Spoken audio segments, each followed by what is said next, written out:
Ni París, ni Nova York, ni Londres. Aquesta és la passarel·la de Viladecans, una desfilada organitzada per la xarxa comercial i que arriba per primera vegada al programa de la Festa Major amb un objectiu molt clar, promocionar les botigues de roba de la nostra ciutat.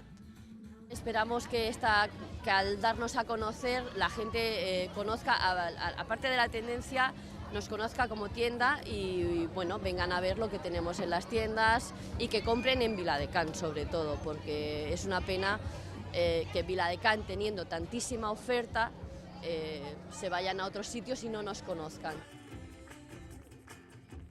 Moda infantil, banyadors o roba informal, els viladecanencs van presenciar sobre la passarel·la del Parc del Torrent Ballester les últimes tendències de la moda. Des de l'entitat es valora molt positivament la resposta del públic i, sobretot, la il·lusió de les botigues participants. Sabem que per les botigues no era el millor moment, donat que els hi està arribant ara tota la roba de la nova temporada que acabem de les vacances de l'estiu, però molts d'ells han fet un esforç molt gran per estar aquí i participar en aquesta desfilada de moda.